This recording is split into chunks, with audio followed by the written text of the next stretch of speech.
নমস্কার বন্ধুরা, শ্রাবণীর পাকঘরে সবাইকে স্বাগত জানাই। আশা করি তোমরা সবাই ভালো আছো, আমিও ভালো আছি। আজকে আমার ইচ্ছা হলো, বাড়িতে মাশরুমও আছে, অল্প একটু চিকেন আছে। তো ভাবলাম মাশরুম আর চিকেন দিয়ে একসঙ্গে রাইসের মতো করে বানিয়ে নেওয়া যাক। প্রথমেই সেই জন্য আমি মাশরুমগুলো হালকা কুসুম গরম জল দিয়ে একটু ডুবিয়ে রেখেছিলাম। তারপর ঘষে ঘষে একটু পরিষ্কার করে নিতে হবে, কারণ তোমরা জানো মাশরুমের অনেক রকম একটু টুকরো টাকরা নোংরা লেগেই থাকে। সেগুলো একটু ফেলে দিয়ে পরিষ্কার করে বা জল পাল্টে ধুয়ে নিতে হবে। আর এবারে তোমাদের পছন্দ মতো সাইজ করে কেটে নিও। আমি একটু সরু সরু করেই কাটলাম। যেভাবে কাটছি তোমরা এবারে ডুমো ডুমো করেও দু টুকরো করেও রেখে দিতে পারো। খেতে যে এত ভালো হবে সেটা আমি আগে ভাবিনি। দুর্দান্ত লেগেছিল, সেই জন্য ভাবলাম তোমাদের সঙ্গে একটু শেয়ার করি। মাশরুমগুলো কাটা হয়ে গেল। এবারে কিছু সবজি নিয়েছি। সবজি বলতে দেখো, টমেটো, পেঁয়াজ, ক্যাপসিকাম আর একটু আলু নিয়েছি। সব নিজের পছন্দ মতো সাইজ করে কেটে নিয়েছি। তোমরাও কিন্তু পছন্দ মতো সাইজ করেই কেটে নিও। আর নিয়েছি বেরেস্তা করার জন্য একটু পেঁয়াজ। আর দেখো অল্পই, এই ৩০০ থেকে ৪০০-র মতো অল্প একটু মাংস ছিল ফ্রিজে। তো ভাবলাম এটা দিয়ে কিছু একটা বানিয়ে ফেলা যাক, আর একভাবেই সব কিছু খাওয়াও হয়ে যাবে। রাইসের চাল ছিল, বাটি করে নিয়ে নিচ্ছি আমার যতটা লাগবে। খুব ভালো করে ধুয়ে জল ঝারিয়ে রেখে দিতে হবে। যেমনভাবে রাইস বানানো হয় বা বিরিয়ানি বানানো হয়, ঠিক সেইভাবেই এটা আমি বানিয়ে নেব। এদিকে জল বসিয়ে দিয়েছি।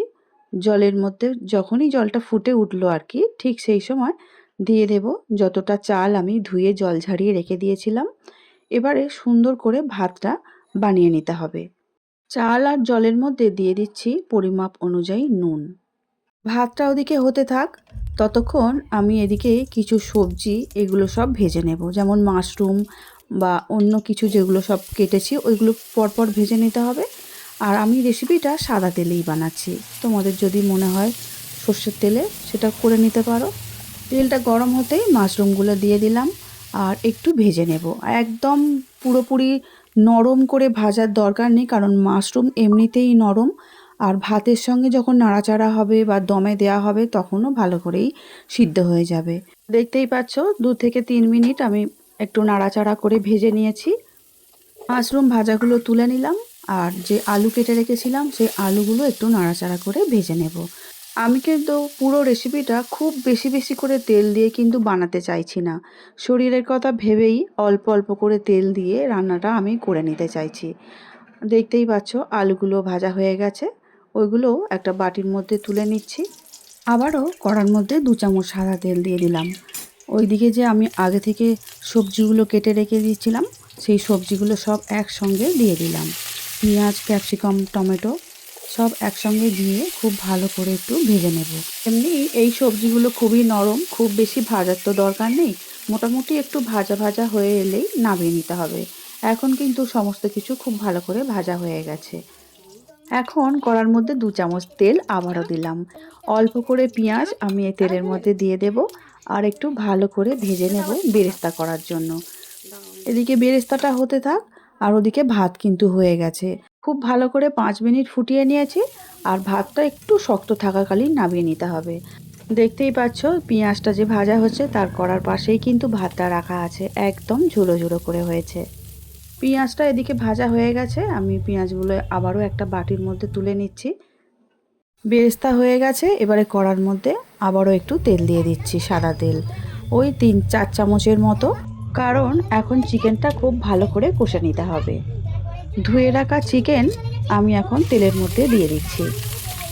দেখতেই পাচ্ছ আমি বলেছিলাম অল্প যদি মাংস মানে চিকেন যদি বাড়িতে থেকেই থাকে, তাহলে কিন্তু এইভাবে আমার মতো করে রাইস বানিয়ে নিতেই পারো।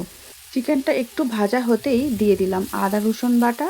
তারপরে দিয়ে দিলাম পুরোটাই, যতটা পেঁয়াজ ছোট ছোট করে কাটা ছিল সেই পেঁয়াজ কুচি। আদা রসুন পেঁয়াজ সমস্ত কিছু দিয়ে খুব ভালো করে চিকেনটা এবারে কষে নিতে হবে। যেমন রেগুলার চিকেন কষা হয় ঠিক সেইভাবেই। দিয়ে দিচ্ছি পরিমাপ অনুযায়ী লঙ্কা গুঁড়ো আর হলুদ গুঁড়ো। আমি আমাদের বাড়ির বাচ্চাদের কথা ভেবেই লঙ্কা গুঁড়োটা এখানে কমিয়ে দিয়েছি, তোমরা তোমাদের ঝাল অনুযায়ী লঙ্কা গুঁড়োটা দিও।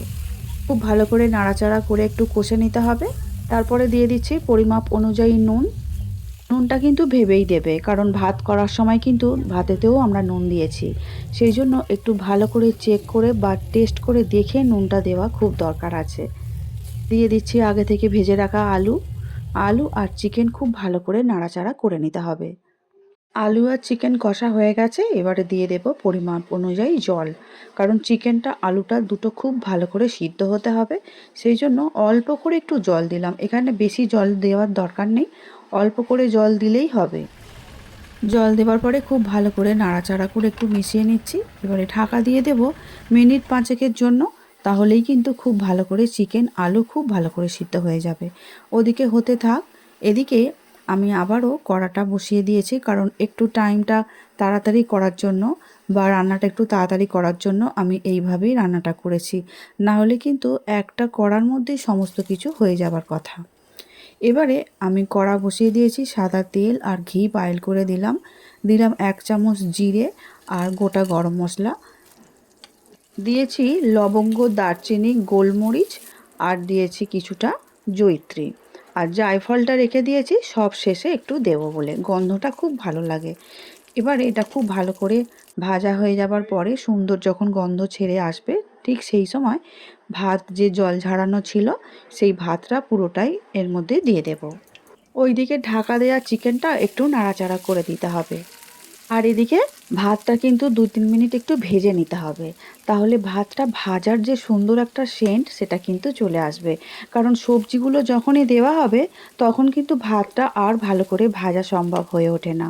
ভাতগুলো আলাদা করে ঝরঝরে করে সেই জন্য ভেজে নিচ্ছি। আর এদিকে যে চিকেন হচ্ছিল, চিকেনটা প্রায় হয়েই এসেছে। এই শেষের একটু আগের মুহূর্তে আমি এখানে 2 চামচ টক দই দিয়ে দেব। তাহলে ফ্লেভারটাও খুব ভালো হয়, আর টক দইয়ের জন্য টেস্টটা কিন্তু পুরোপুরি পাল্টে যায় চিকেনের। টক দই দেওয়ার পরে গ্যাসের জোরটা তার আগে কমিয়ে দিয়েছিলাম। টক দই দেওয়ার পরে এবার আবারও খুব ভালো করে একটু নাড়াচাড়া করে নেব। দিয়ে আবারও একটু ঢাকা দিয়ে দিলাম। ওই যে 5 মিনিট আমি সময় নিয়েছি চিকেনটা করার জন্য, তার মধ্যেই কিন্তু এই সব কাজটা করে নিতে হবে। এদিকে ভাতটা সুন্দর করে ভাজাও হয়ে গেছে, আর চিকেনটাও দেখছো সুন্দরভাবে কিন্তু রসা রসা, অথচ সমস্তটা ভালো করে সিদ্ধ হয়ে গেছে। আর আলুও খুব ভালো করে সিদ্ধ হয়ে গেছে। এইভাবে এই রকমই রসা রসা রেখে দেব। এর থেকে বেশি ঝোলটা কিন্তু ছোট করব না। এই অবস্থায় এবারে আমি একটা পাত্রের মধ্যে ঢেলে নেব। এই মুহূর্তে যে সকল বন্ধুরা ইউটিউব থেকে আমার ভিডিও দেখছো, যদি ভালো লেগে থাকে লাইক, শেয়ার, সাবস্ক্রাইব করে আমার চ্যানেলটির পাশে থেকে যাওয়ার অনুরোধ রইল। পাশে থাকা বেলটা অবশ্যই প্রেস করে দিও, তাতে যখনই কোনো রান্না ছাড়বো সবার আগে তোমাদের কাছেই পৌঁছে যাবে। আর ফেসবুক পেজ থেকে দেখছো বন্ধুরা, প্লিজ পেজটিকে ফলো করে আমার পাশে থেকে যাওয়ার অনুরোধ রইল। ভাত আমাদের 2-3 মিনিট খুব ভালো করে ভেজে নেওয়া হয়ে গেছে। এবারে এর মধ্যে দিয়ে দেব প্রথম যে ভেজেছিলাম মাশরুম, সেই মাশরুম ভাজাগুলো দিয়ে ভালো করে স্প্যাচুলার সাহায্যে ভাতের সঙ্গে একটু মিশিয়ে নিতে হবে, যাতে মাশরুমগুলো ভাতের সব জায়গায় পৌঁছে যায়। তারপরে দিয়ে দেব যে টমেটো, ক্যাপসিকাম, পেঁয়াজ ভেজে রেখেছিলাম সেটা দেওয়ার পরেও আবারও একটু সুন্দর করে নাড়াচাড়া করে ভাতের সঙ্গে মিশিয়ে নেব। আর সব শেষে দিয়ে দেব চিকেন। চিকেনটাও ঠিক একইভাবে আলু আর চিকেন সব একসঙ্গে দিয়ে দেব, যাতে সুন্দর করে ভাতের সঙ্গে মিশে যায়। তাহলে যখনই কাউকে পরিবেশন করা হবে বাড়ির লোকেদের, তখন দেখবে ভাতের সঙ্গে চিকেন, আলু, মাশরুম বা টমেটো, ক্যাপসিকাম, পেঁয়াজ সমস্ত কিছুটা মিশিয়ে গেছে। তাহলে খেতেও ভালো লাগবে আর টেস্টটা তো ভালো হবেই। সব কিছু প্রায় দেওয়া হয়েই গেছে। এবারে খুব ভালো করে নাড়াচাড়া করে নিয়ে দমে দিয়ে দেব মিনিট 5 জন্য। হাতে যদি সময় থাকে 10 মিনিটও গ্যাসের জোরটা একদম কমিয়ে দিয়ে দমে রাখা যেতেই পারে। তাহলে কিন্তু ফ্লেভারটা আরও সমস্ত কিছু সঙ্গে মিশে যায়। এবারে সবশেষে দিয়ে দেব একটা জায়ফলের 4 ভাগের 1 ভাগ খুব ভালো করে আমি গ্রেটারের সাহায্যে একটু ঘষে দিচ্ছি, তাতে করে গন্ধটা খুব ভালো আসে। আবারও কিন্তু খুন্তির সাহায্যে একটু ভালো করে মিশিয়ে নিচ্ছি। রোজ রোজ তো অনেক রকম রান্না করতে ভালো লাগে না, আর বাড়ির বাচ্চাদের জন্য মাঝের মধ্যে এক এক দিন খুশি করার জন্য এইভাবে রান্না করে দেওয়াই যেতে পারে, তাই না? তারাও কিন্তু খেয়ে খুবই খুশি হয়, আর আমরাও কিন্তু খুশি হই, সেটা আর বলার কথা রাখে না। সবশেষে দিয়ে দিচ্ছি যে বেরেস্তা করে রেখেছিলাম বেরেস্তা। এবারে ঢাকা দিয়ে দিলাম, গ্যাসের জোরটা একদম কমিয়ে দিলাম। দেওয়ার পরে 5 মিনিট পর একটু নাড়াচাড়া করে নিয়ে আবারও একটু উল্টে পাল্টে দিতে হবে যাতে ওপরের ভাতটা নিচের দিকে চলে আসে। মাশরুম আর চিকেন দিয়ে এই রাইসটা একদম কিন্তু রেডি হয়ে গেছে। গন্ধটা কিন্তু দারুণ ছেড়েছে, বুঝলে তো? এই অবস্থায় গরম গরম পরিবেশন করলে আর কি চাই। আজকের আমার এই রেসিপিটা তোমাদের কেমন লেগেছে অবশ্যই কিন্তু কমেন্ট করে জানাবে। আর যদি তোমাদের কোনোখানে যদি খারাপ লেগে থাকে সেটাও কিন্তু আমাকে জানিও। তাহলে আমি পরবর্তী রান্না করার সময় অবশ্যই সেটা চেক করে নেব। এবারে একটা সার্ভিং বুলের মধ্যে তুলে নিচ্ছি। গন্ধটা যা ছেড়েছে না, দারুণ। বাচ্চারা তো রান্নাঘরে জমেই গেছে। তারা বলছে কখন তাদেরকে দেওয়া হবে, কখন তারা খাবে। সত্যি কথা বলতে নিজের খুব ভালো লাগে যখন বাড়ির বাচ্চা বড়রা সবাই পছন্দ করে আমার হাতের রান্না খেতে। আর সেই জন্য আমি চেষ্টাও করি যাতে একটু উলট পালট করে বা একটু অন্য রকমভাবে কিছু করার। ব্যাস রেডি হয়ে গেল আমাদের আজকে মাশরুম আর চিকেন দিয়ে এই রাইসটা। সবশেষে অল্প একটু বেরেস্তা সেটাও ছড়িয়ে দিলাম। আজকের মতো আসছি, দেখা হবে অন্য দিন নতুন ভিডিও নিয়ে। সবাই খুব ভালো থেকো। আমার ভিডিওটা সম্পূর্ণভাবে দেখার জন্য অসংখ্য অসংখ্য ধন্যবাদ আমার সব বন্ধুদের।